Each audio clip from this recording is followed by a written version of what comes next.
मी संयमाची भूमिका मांडली, परंतु आमच्या शिक्षकांच्या भावना तुम्ही जर समजून घेत नसाल तर तुम्हालाही पुढचं मी काही सांगत नाही.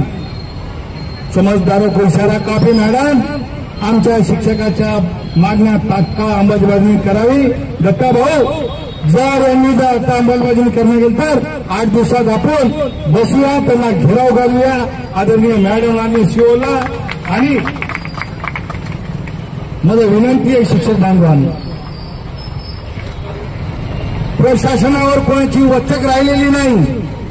जिल्हा परिषद अध्यक्ष, जिल्हा परिषद सदस्य, पंचायत समिती सभापती, पंचायत समिती सदस्य, नगरसेवक, नगराध्यक्ष असताना प्रशासनावर वचक राहते.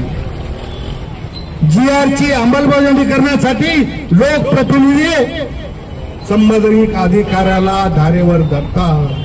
परंतु नांदेड जिल्हा परिषद मध्ये गेले 2 वर्ष झाले का, 2 वर्षापासून हे अधिकारी सीओ असेल, डेप्टी सीओ असेल, कार्यकारी अभियंता असतो, अनेक अधिकारी मुजोर झाले. मुजोर, त्यांना कोणाचे वचक राहिले नाही.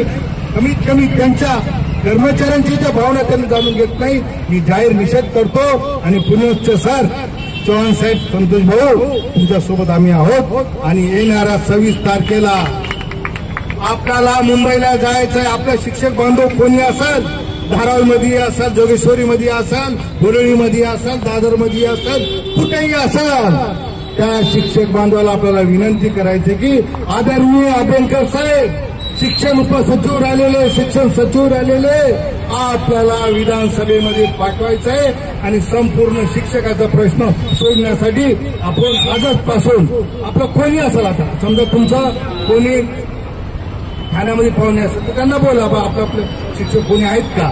तर आपल्याला विनंती पुनश्च तुम्ही आम्हाला बोलूया. तुमच्या पाठीमागे आम्ही सैदेव. जय जय महाराष्ट्र.